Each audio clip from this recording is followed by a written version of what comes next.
If I come up and I fall off, that's on me. That's on me. If I come up and I fall off, that's on me. That's on me. If I come up and I fall off, that's on me. If I fold and I sell out, that's weak. Good morning, beautiful people. Today is Wednesday, October 16th, and it is reading week. Yay! So Monday was a holiday here in Canada. It was Thanksgiving, and I just spent it at home with my husband. Like I've mentioned in all my previous videos, my mom is in transition of moving at home. I think we found her. We'll see. We'll have an answer by hopefully tomorrow. But if everything goes according to plan, hopefully she'll be in her new home November 1st. And I won't have to stress about this anymore. Honestly, it's been taking so much of my energy. Yesterday was the 15th. And so over the last 4 days, I've been working on 2 grants, one for my work and one for the lab that I coordinate. And it's just so nice being part of these big research projects and, you know, meeting all these great people that I never thought I would meet. And I can't really share too much about these people now because, you know, we need to make sure it actually like manifests itself before we share it. But yesterday I didn't break down, but I got very emotional in the daytime because you know, here I am building and creating these great projects with these amazing people and, you know, having all this privilege, but at the same time, you know, in the background, my mom and my family can be homeless. And it's just so difficult to balance both worlds and not like break down. I honestly don't know how I do it. Like yesterday I was telling my husband, like, oh my god, this morning has been just crazy. We both work from home, and you know, when he was actually preparing lunch for us because I was just like in like working mode, and he's just like, girl, you need to chill and take some lunch. But when we were having lunch, I was telling him like, it's so crazy how I'm able to achieve all these things and do all these things, and yet like I'm split between 2 very different worlds, right? In one world I'm an academic and I have these big responsibilities and I'm meeting all these great people and potentially going to these great places, and then on the other hand, you know, I'm you know, I'm struggling with everything in terms of, well, not everything, but I'm struggling with the background I come from, right? Being low income, single parent home, it's not easy. And this is why I started this channel, because I wanted to show those 2 sides and show you that it's possible. But I can't come here and say like, oh, it's all, you know, rainbows and butterflies, when it's not. Sometimes it gets very difficult, and you know, at one point, like, you may come up with a situation where you feel like you can't pursue academia any longer because all these other responsibilities require your time and attention, and they're pulling you from academia, but at the same time you need to stay in academia because you're doing that for yourself, right? And I felt like yesterday I kind of came to a conclusion with myself, to tell myself that, you know, at the end of the day, I'm privileged. You know, like, even though I may be, you know, struggling being part of these 2 worlds and being able to take, you know, a step back and see both of them and see the pros and cons, and then see all these social structures that are built in between, and it's not easy. It's not easy work. But thankfully somehow I'm able to manage it through, you know, just putting my whole heart into it, right? Like when it comes to my family, I can't just not care. I can't just walk away. I can't do that because everybody's done that to us and to my mom, and I can't be another person that does that to my mom. And as you can tell, I love my mom dearly and I do anything for her. and my family. But on the other side, you know, I'm in the midst of these great scholars and people, and it's just like, whoa, how how is all this possible in this world, right? It just really kind of blows my mind that I'm part of these two worlds, and yet I'm not fully in them or in between them. I was telling my husband that somehow I'm able to manage these two worlds, but they're very different from each other, and it just gets me very emotional to be part of both of them, and you know, see them both.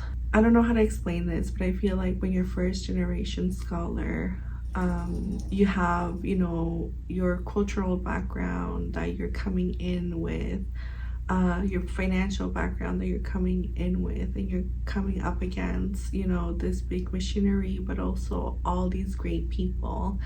And it's just like, wow, how could I get here? And yesterday I just told myself, you got here because of your hard work and your work ethic and your resilience to not give up on both. And I think that that's where I kind of got my strength yesterday to come back today on campus and, you know, just continue, because that's all we can really do is just continue and move forward. And so I'm here today because I have a long day of work.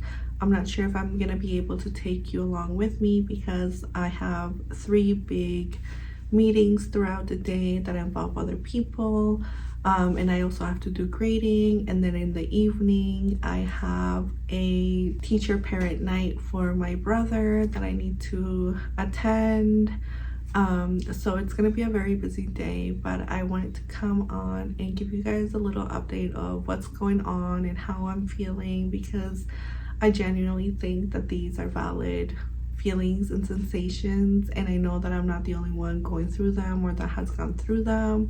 There's many of us first generation graduate students that are going through so many things and balancing so many things, and still, you know, showing up in a space where sometimes, you know, we may feel neglected or may feel a bit more like outsiders, but we still show up. And that's really what's important, because we're not just showing up for ourselves but for others too.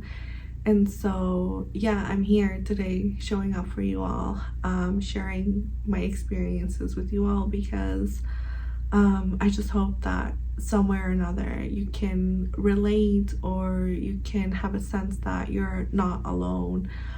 You're not alone in feeling overwhelmed in academia. You're not alone feeling isolated in academia. You are not alone. It's part of the process, or at least that's what I like to tell myself. But now we need to shift gears and head over to my work office, because most of my meetings for the rest of the day are going to be taking place there. And so yeah, let's see how this day unfolds. But I also wanted to do a quick outfit show off, because I thrifted this cute little vest 2 weeks ago, and the shirt is also thrifted. But the vest, I really love it. It's cheetah print. My husband was kind of against it, but I was like, you know what? I've always been a cheetah girl. If you know, you know. But yeah, look at how cute it is. I like absolutely love it, and it has like little pockets. But yeah, it's definitely such a cute fit. So let's get going. Up and leave.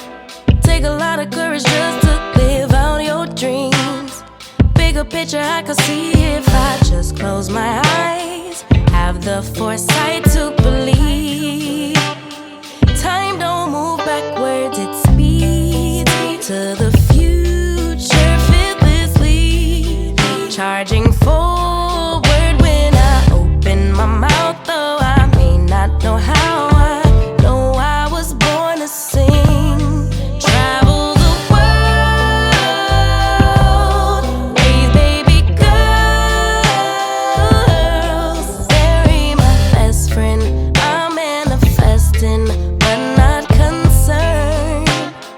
Whatever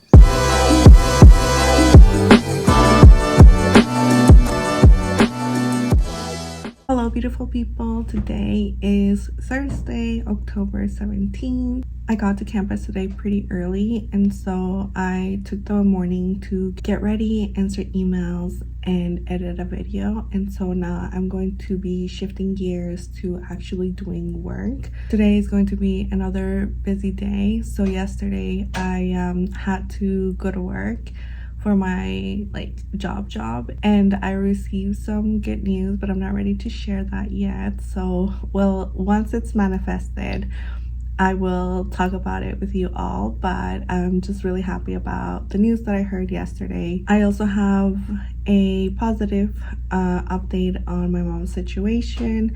So we have one landlord that's ready for us to sign the lease, so that means that we found a place. However, because I wasn't sure if we're gonna find a place, I reached out to an agent, and so I've been getting the help of an agent this week, and he's been super amazing, helping us out. And so today he has 2 showings for us. The showings are at 1 p.m. so right now it's 5 minutes to 9, so I'm gonna have about 2.5 to 3 hours to do some schoolwork, which is mainly grading. So I brought with me the tests that I've been grading. This week has been intense because of all the house moving and things like that, so I really haven't had a lot of time to grade, and grading is due on Monday, so I have 4 days to grade 55 tests. I've done quite a few. It's very different how I'm grading this from my other classes because it is a handwritten test. And so what the professor asked me to do is to kind of not look at everyone's name and grade them kind of anonymously. And so that's what I've been doing. But the way that I'm doing it is they had a word bank and they have to write definitions. So I'm going through each definition per test. And so what I did was I made little stacks of each definition, so once I'm grading they're all the same, and it's really helping out. But I really like grading by hand because I'm really focused, and I feel like I can get it done much more efficiently than if it were online. So I'm really happy about grading handwritten exams or tests. I don't know, I'm really liking it. So far I haven't had this experience because everything has been online for me, so it's kind of like a breath of fresh air. So because we don't have a lot of time this morning, let's stop chit-chatting and let's get into it.